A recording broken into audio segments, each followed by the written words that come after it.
Je salue le peuple de Dieu au nom de Jésus. C'est une grâce ce matin encore être là devant vous. Partager la parole de Dieu. J'ai vu qu'il y a beaucoup d'ambiance ce matin. J'ai vu des grands danseurs ce matin. Si on organise la danse avec une autre église, je crois que l'Avenir de France va gagner la danse.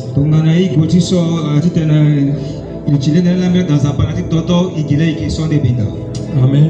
Amen. Dieu fait grâce à l'Avenir de France 2. Nous voyons nos jeunes se marier les unes après les autres. C'est vraiment une grâce. Voir les jeunes fonder le foyer et soient stables. Quand tu te maries, tu as une stabilité. Amen. Amen. Le regard de Dieu est sur toi. Les portes du ciel s'ouvrent sur toi. Quelles que soient les portes qui seront fermées, la prière de deux personnes va ouvrir les portes.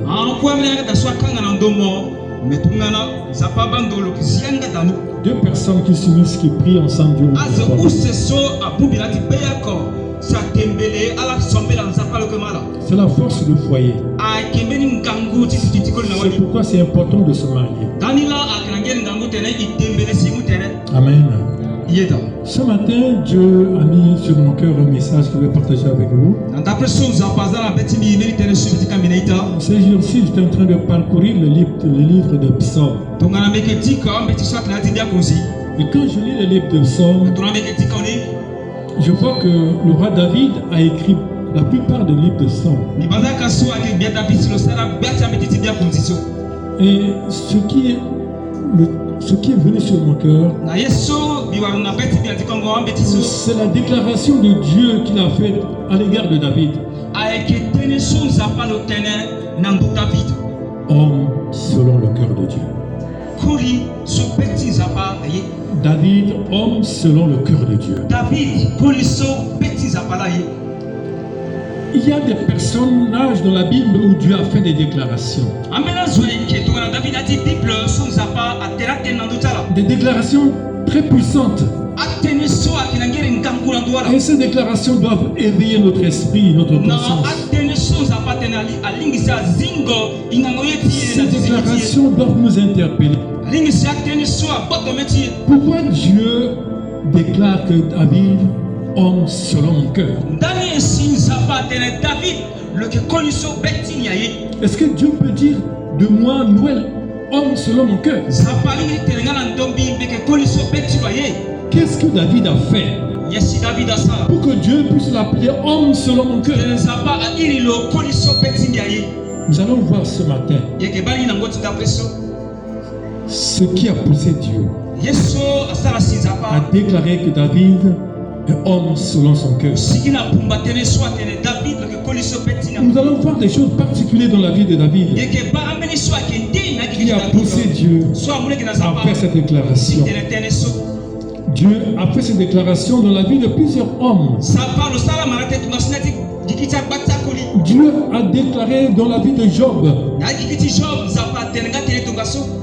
Quand nous lisons, nous pouvons lire le livre de Job avant de revenir à notre texte du jour.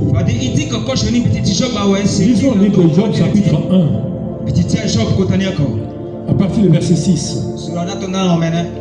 Or le Fils de Dieu vint un jour se présenter devant l'Éternel. Et Satan vint aussi au milieu d'eux.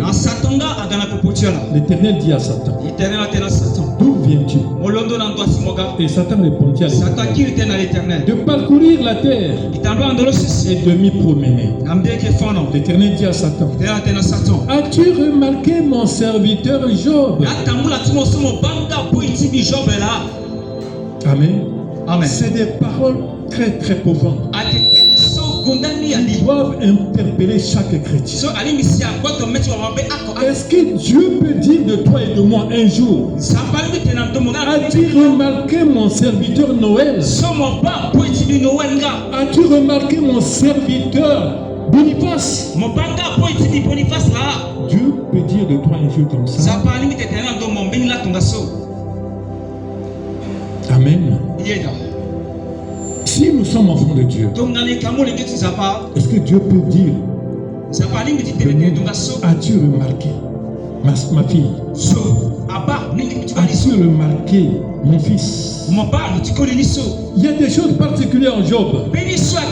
Dieu a dit des choses cachées en lui. C'est pourquoi Dieu va faire cette déclaration. Nous allons lire la suite. Il n'y a personne comme lui sur la terre. Dieu dit il n'y a personne sur la terre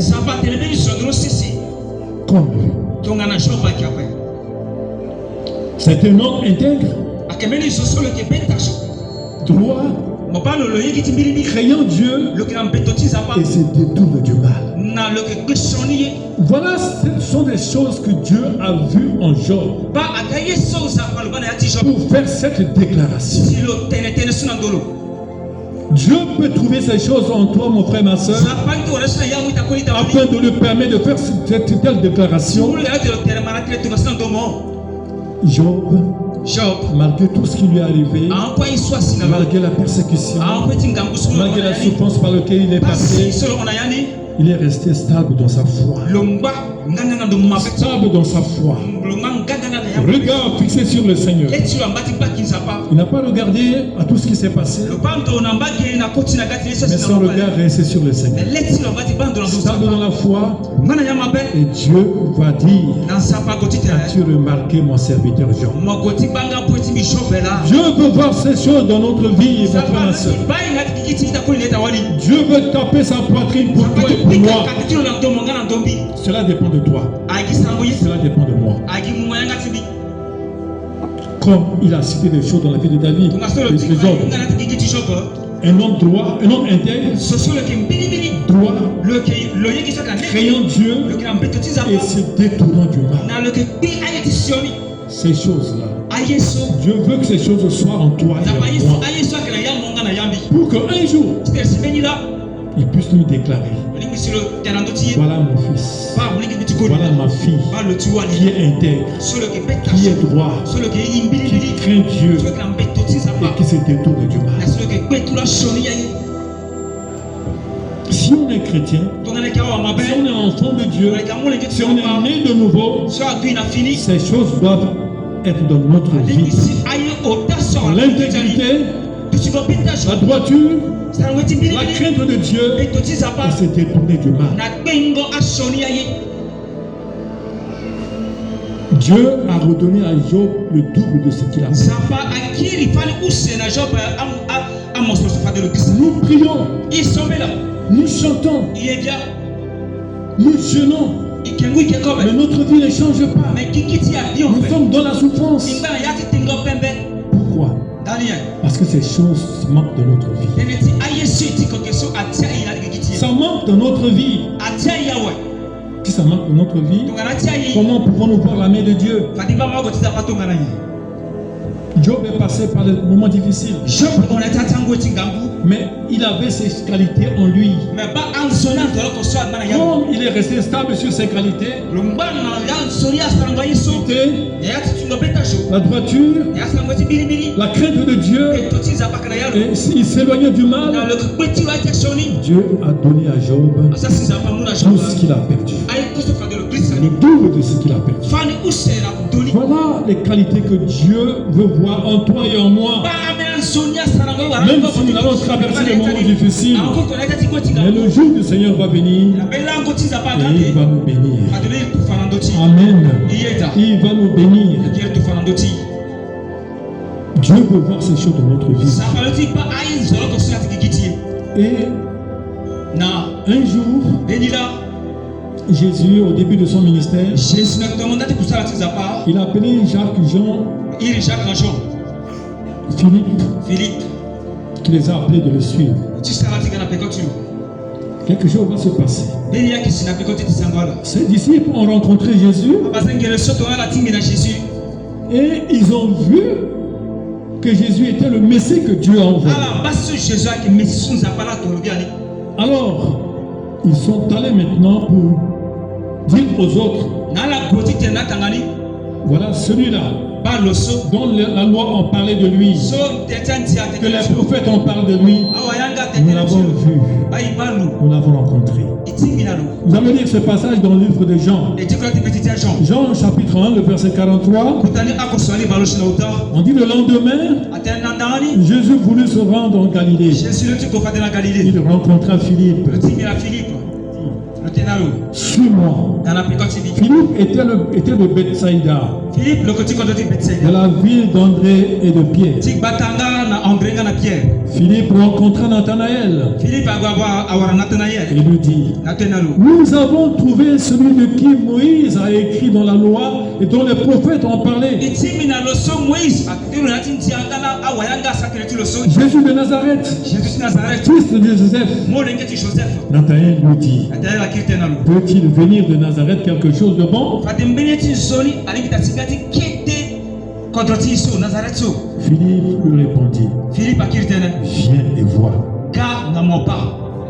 Jésus, voyant venir à lui Nathanaël, dit de lui, voici vraiment un Israélite dans lequel il n'y a point de fraude.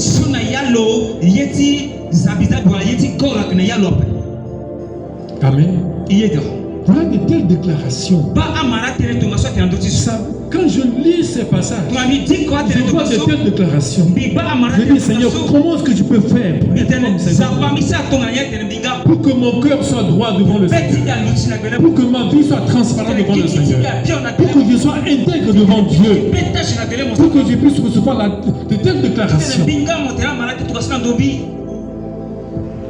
Nathanaël, sa déclaration, ce qu'il disait, c'était vrai. Parce que Philippe est allé rencontrer Nathanaël. Il lui a dit que nous avons reçu le Messie, nous avons reçu le Messie. Celui dont les lois et les prophètes ont parlé de lui. Il ne pouvait pas croire. Sincèrement, il n'a pas cru. Il a dit, qu'est-ce qui se passe? De Nazareth, celui dont ont parlé les rois et les prophètes, il est né en Nazareth, il est né en Nazareth. Il disait ce qui était réel dans son cœur. Il ne croyait pas. Parce que Nazareth était une petite ville. Il ne pouvait pas penser que le Messie pouvait naître à Nazareth. Et depuis donc il a fait cette déclaration, Philippe lui a dit, viens et vois.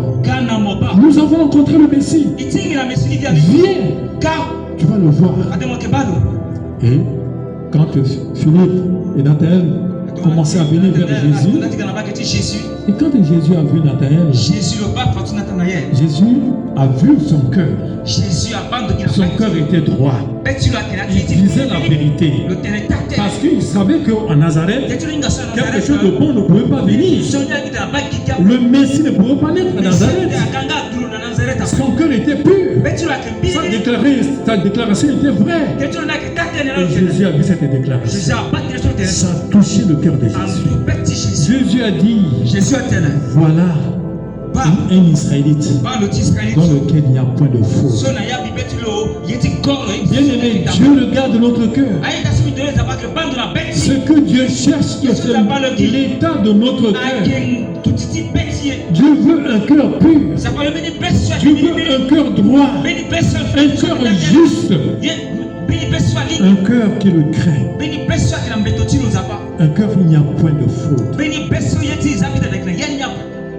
Amen. C'est que Dieu cherche dans la vie de ses enfants. Dieu ne cherche pas le paraître, mais il voit ce qui est à l'intérieur. Jésus a dit sur Nathanaël, voilà un Israélite dans lequel il n'y a pas de faute. Et Nathanaël qui dit, d'où me connais-tu? Lui dit Nathanaël.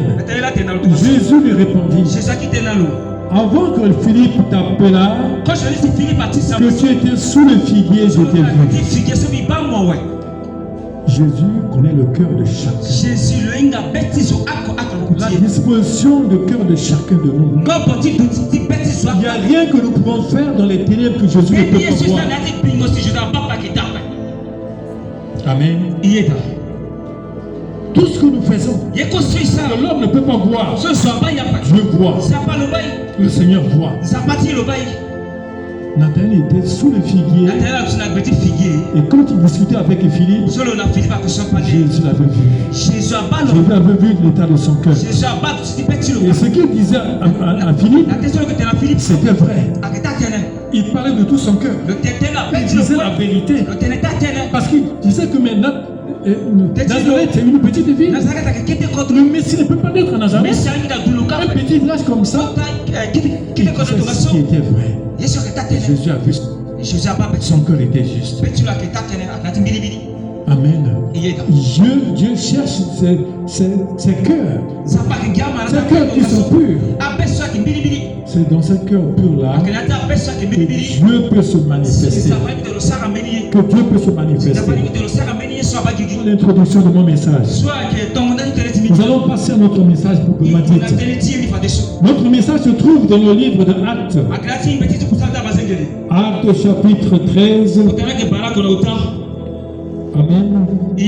Acte 13, à partir du verset 21 à 23. Je parlais au début de mon message de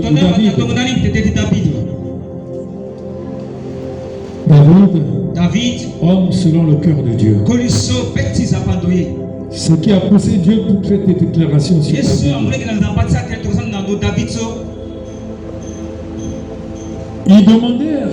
Ils demandèrent alors un roi. Et Dieu leur donna pendant 40 ans Saül, fils de Kis, de la tribu de Benjamin, puis l'ayant rejeté, il leur suscita pour roi David, auquel il a rendu témoignage. J'ai trouvé David, fils d'Isaïe, homme selon mon cœur, qui accomplira toutes mes volontés. Quand je lisais ce passage, ça m'a beaucoup parlé. David était un homme de guerre. Quand nous lisons l'histoire de David, David a versé beaucoup de sang. Il allait en guerre, il a tué beaucoup de gens. Mais comment Dieu peut appeler David homme selon son cœur?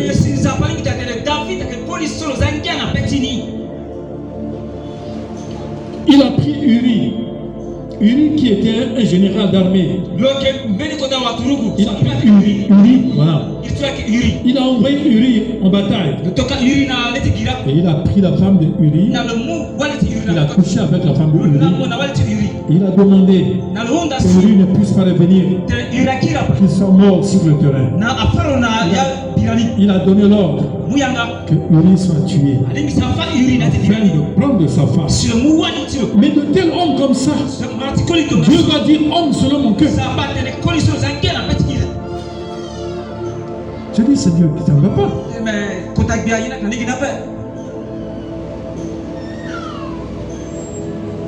Dieu regarde le cœur. Il voit loin.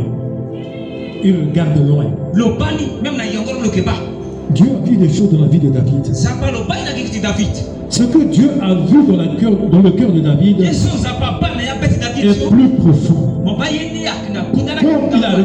Comme il a regardé dans le cœur de Job.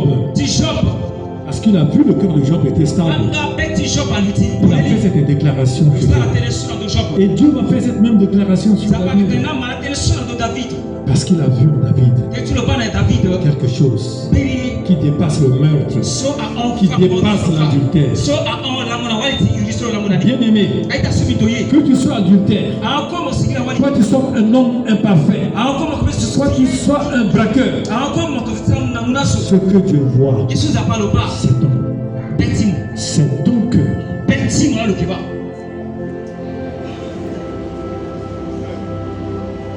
Ce que Dieu a vu dans le cœur de David, premièrement, il a vu que David avait un cœur sincère. David aimait Dieu de tout son cœur. Quand David était berger et qu'il gardait les troupeaux de son père, tout son temps était de louer Dieu, était de célébrer Dieu, était d'adorer Dieu. Oh, son cœur était proche de Dieu. Dieu a regardé son cœur.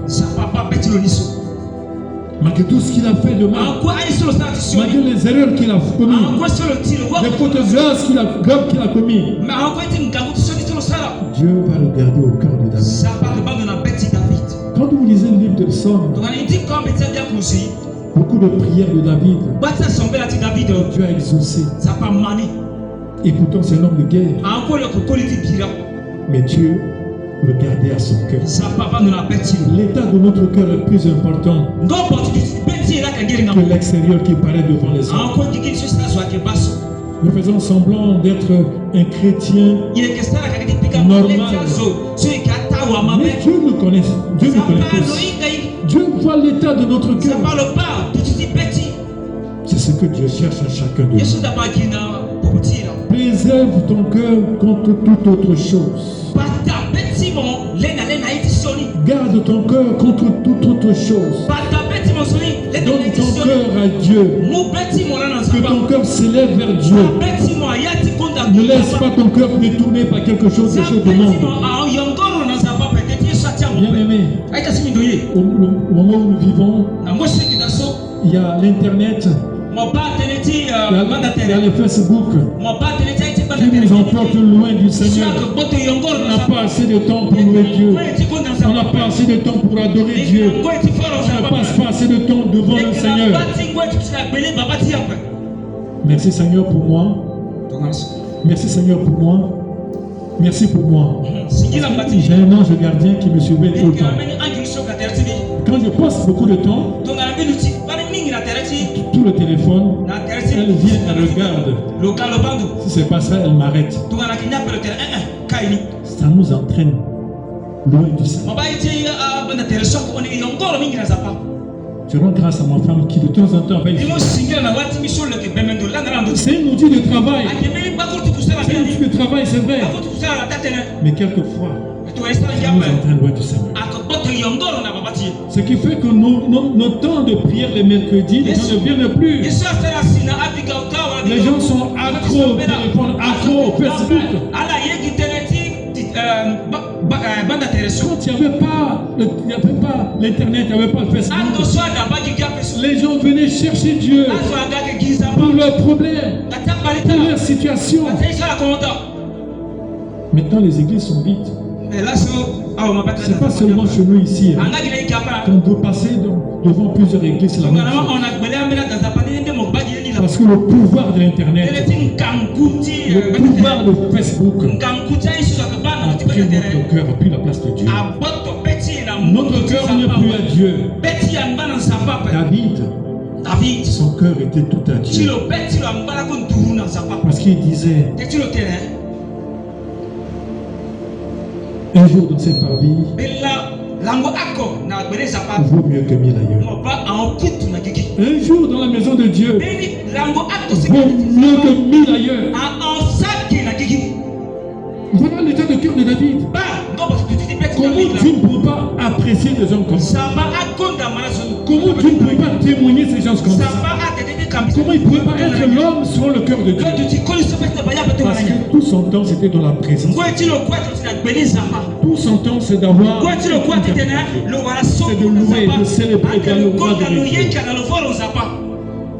Dieu ne pouvait qu'apprécier de ça. Parce que tout son temps c'est louer Dieu. Il était tout le temps dans le secret, à son temps secret avec Dieu. Il priait Dieu, louer le Seigneur. Ça c'était le point 1 que Dieu a vu en David. Le point 2 que Dieu a vu en David, c'était un homme sensible à la voix de Dieu. Un homme qui écoutait Dieu, qui était prêt à écouter Dieu. Pour être à l'écoute de Dieu, il faut être ensemble avec lui. Il faut le connaître.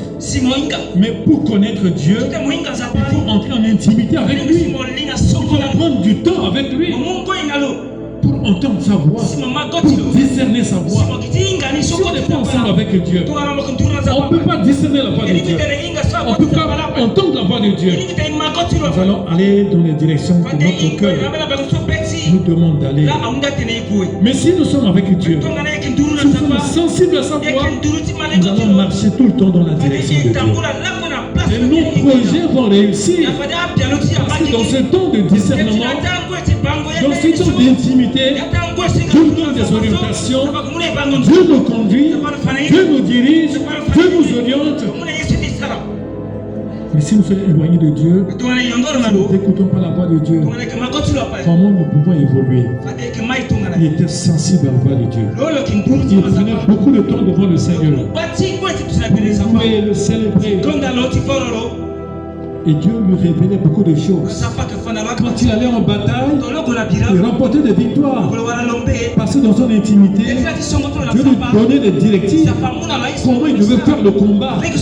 Comment il devait faire pour gagner l'ennemi. Dieu lui donnait des stratégies de combat. Amen. Si nous ne passons pas du temps avec le Seigneur, nous pouvons recevoir les directives de Dieu. Combien de temps nous prenons devant le Seigneur? C'est pourquoi nos projets échouent. Nous faisons des choses, ça ne marche pas. Parce que nous faisons ces choses selon notre volonté, selon notre pensée, pas selon la pensée de Dieu. Parce que si nous prenons du temps avec le Seigneur, dans une intimité avec lui, Dieu va nous orienter. Que notre cœur se tourne vers le Seigneur. Que le Seigneur met sa volonté dans notre vie.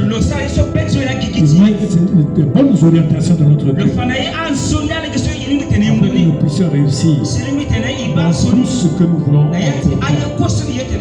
La troisième qualité que Dieu a vue en David était son obéissance.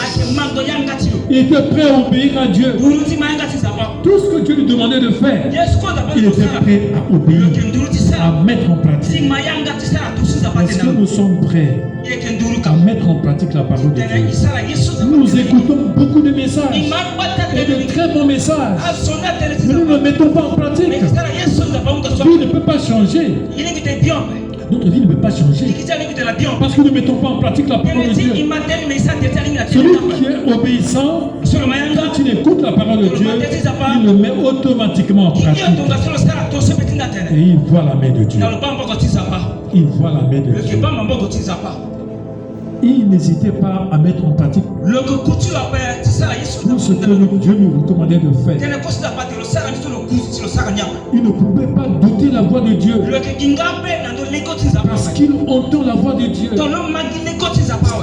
La voix de Dieu était familière à David. Tellement qu'il prenait beaucoup de temps ensemble avec Dieu, il connaissait la voix de Dieu. Quand Dieu dit une chose, automatiquement il met en pratique. Le doute s'installe dans notre cœur parce que nous ne prenons pas assez de temps dans la relation avec Dieu. Si nous sommes en relation, l'intimité avec lui, nous allons connaître la voix de Dieu. Nous allons savoir discerner la voix de Dieu et la voix de l'ennemi. Passons du temps avec le Seigneur. Il marchait selon les propres, pas selon la volonté de Dieu. Il ne marchait pas selon tes propres voies, selon ta propre volonté. C'est pourquoi le texte va dire ici, au verset 22b, 22b nous dit quoi? J'ai trouvé David, fils d'Ésaïe, homme selon mon cœur, qui accomplira toutes mes volontés. Qui accomplira toutes mes volontés. Jésus est venu sur terre. Il a accompli toute la volonté de Dieu. David, c'était un type de Jésus. Dieu a vu en David un type de Jésus pour accomplir toute sa volonté. Il y a une différence entre faire la volonté de Dieu et accomplir la volonté de Dieu. Nous pouvons faire la volonté de Dieu sans pour autant accomplir la volonté de Dieu. Beaucoup de chrétiens font la volonté de Dieu. Ils font la volonté de Dieu, mais ils n'accomplissent pas la volonté de Dieu. Ça veut dire que ce que Dieu te demande de faire, tu commences à le faire jusqu'à l'achèvement. Tu le fais totalement. Nous faisons la volonté de Dieu en partie. Nous n'accomplissons pas la volonté de Dieu. Dieu nous demande d'accomplir sa volonté. Et j'ai trouvé David. Est-ce que Dieu peut trouver un David? Dieu peut trouver quelqu'un comme David au milieu de nous. J'ai trouvé. Parce qu'il cherchait. Il n'avait pas trouvé. Mais il a trouvé en David. Ce cœur-là qui est prêt à accomplir la volonté. Dieu peut trouver un cœur qui peut accomplir sa volonté au milieu de nous. Un cœur qui est intègre, un cœur qui est droit, un cœur qui est juste, un cœur qui fuit loin du mal et qui accomplit la volonté de Dieu. Dieu peut trouver ce cœur-là. Il accomplira toute ma volonté. David ne fait pas ce qu'il veut. Il fait ce que Dieu lui demande de faire.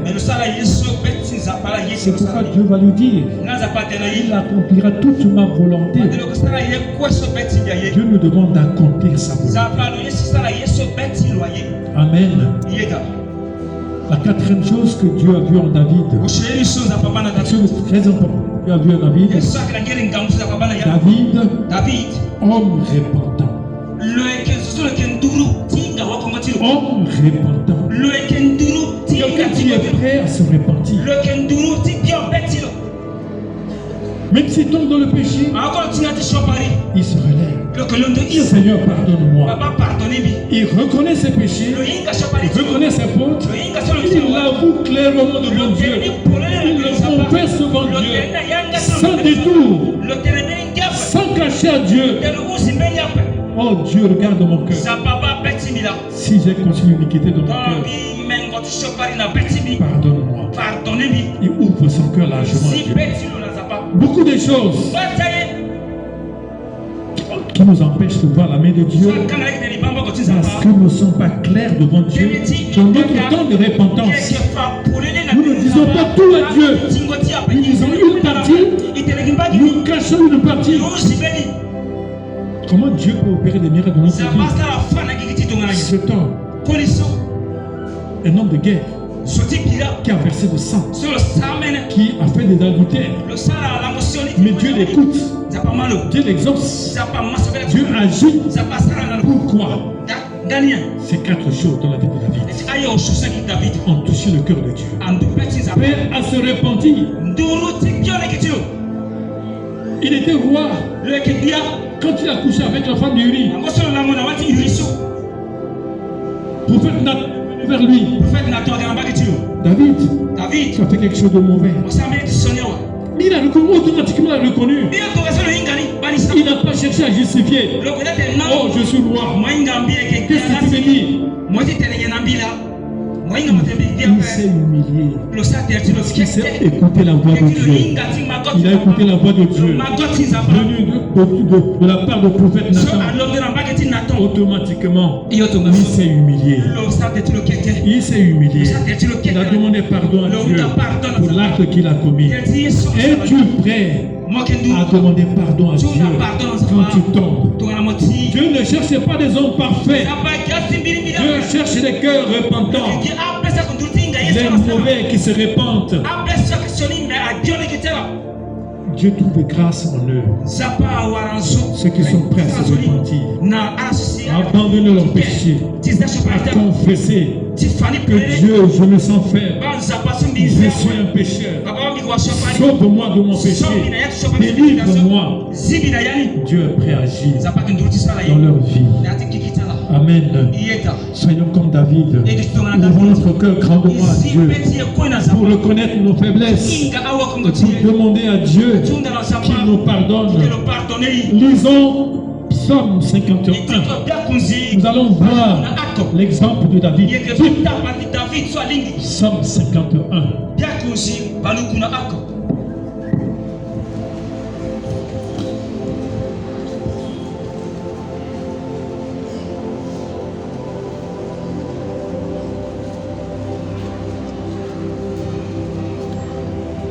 Amen. Lorsque Nathan le prophète vint à lui, après que David fut allé vers Bathsheba, oh Dieu, aie pitié de moi dans ta bonté, selon ta grande miséricorde, efface mes transgressions, lave-moi complètement de mon iniquité et purifie-moi de tout mon péché. Car je reconnais mes transgressions et mon péché est constamment devant moi. J'ai péché contre toi seul. J'ai fait ce qui est mal à tes yeux, en sorte que tu seras juste dans ta sentence, sans reproche dans ton jugement. Voici, je suis né dans l'iniquité et ma mère m'a conçu dans le péché. Tu veux que la vérité soit au fond de mon cœur, que la vérité soit au fond de mon cœur, que la vérité soit au fond de notre cœur. Que chacun de nous, que la vérité soit au fond de notre cœur. C'est ce que Dieu cherche pour taper sa poitrine, pour témoigner que voilà mon fils, voilà ma fille que j'aime. Que la vérité soit au fond de notre cœur. Amen. Fais donc pénétrer la sagesse au-dedans de moi. Purifie-moi avec les hommes et je serai pur. Lave-moi et je serai plus blanc que la neige. Annonce-moi l'allégresse et la joie. Et les eaux que tu as brisées se réjouiront. Détourne ton regard de mes péchés. Efface mes iniquités. Oh Dieu, crée en moi un cœur pur. Renouvelle en moi un esprit bien disposé. Voilà un homme qui connaît la grandeur de Dieu, qui sait que c'est Dieu seul qui peut pardonner les péchés. Et il vient devant Dieu, il ouvre son cœur, il s'humilie devant Dieu. Dieu attend ça de toi et de moi. Si nous voulons voir la main de Dieu, la grâce de Dieu, abonder notre vie, suivons le chemin de David. Suivons le chemin de David. Oh Dieu, crée en moi un cœur pur. Renouvelle en moi un esprit bien disposé. Ne me rejette pas loin de ta face. Ne me retire pas ton Esprit Saint.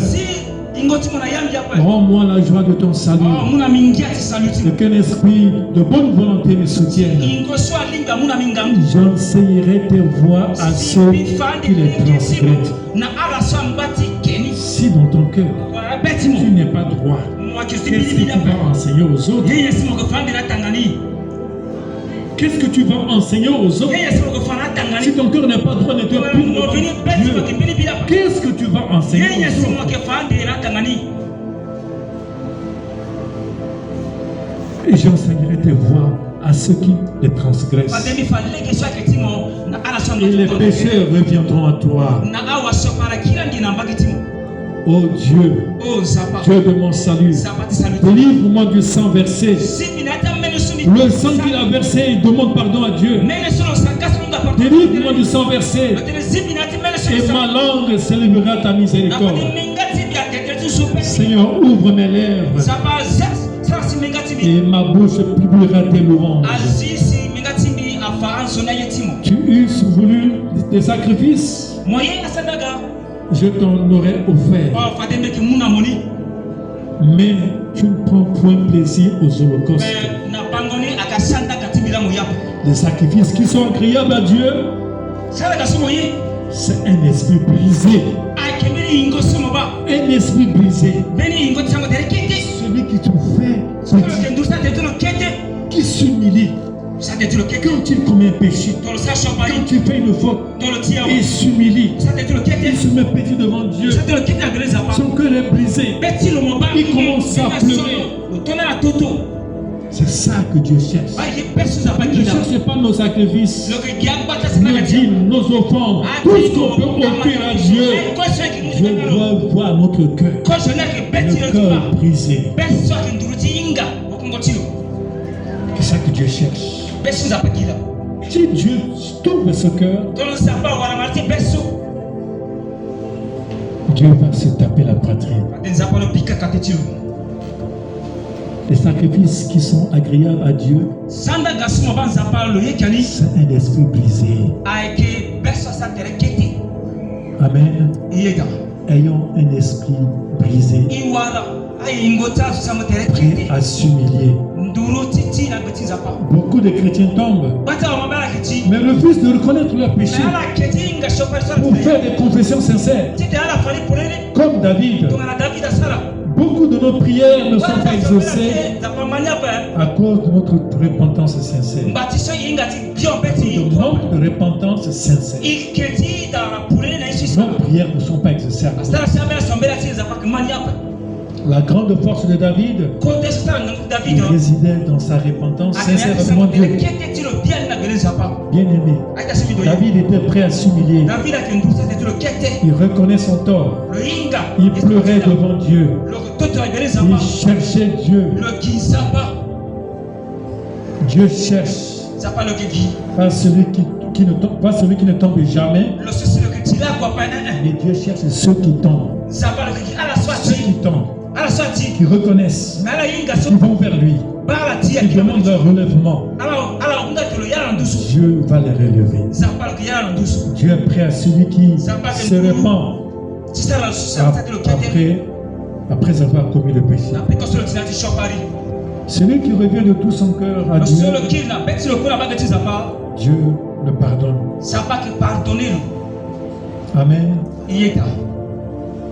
Dieu avait tenté David à un moment donné en livrant son ennemi Saül devant lui.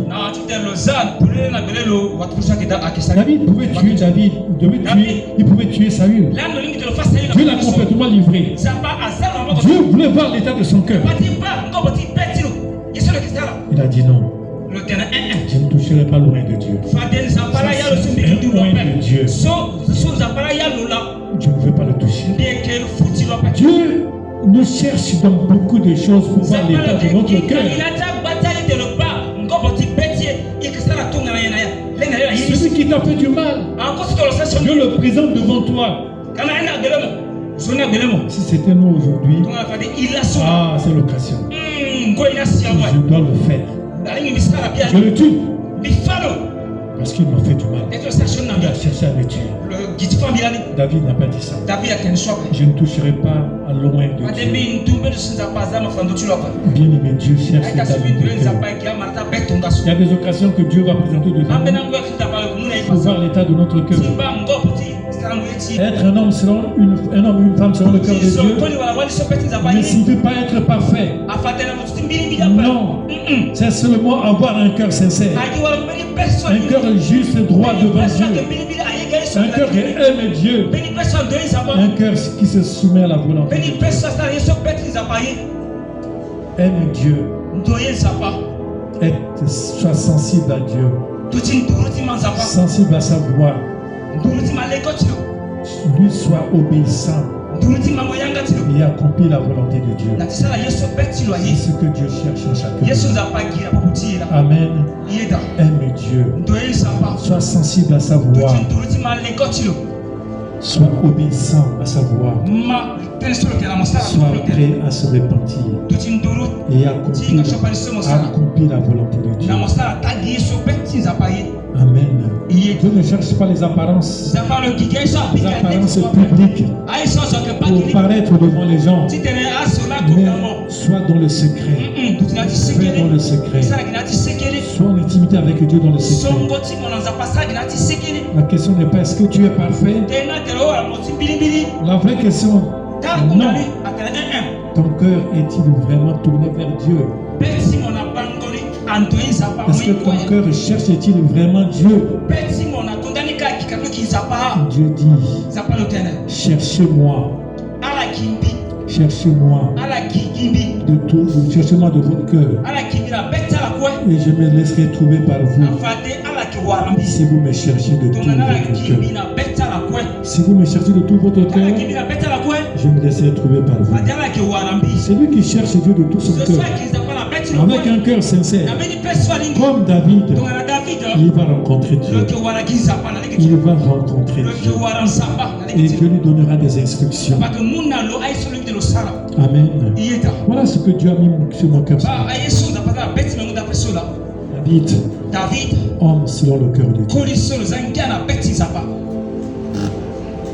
Dieu peut-il t'appeler homme, femme selon son cœur.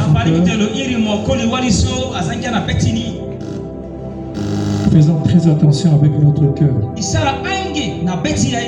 C'est le trésor de notre vie. Le cœur est le trésor de notre vie.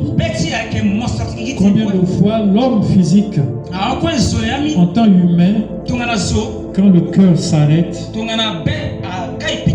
tu es mort. Amen. Quand le cœur ne bat plus, c'est fini pour l'homme. C'est l'endroit que Dieu cherche. Dieu veut siéger dans le cœur. À partir de notre cœur, il va nous diriger, il va nous orienter, il va nous bénir. Il veut que nous puissions accomplir sa volonté. Que le Seigneur nous bénisse.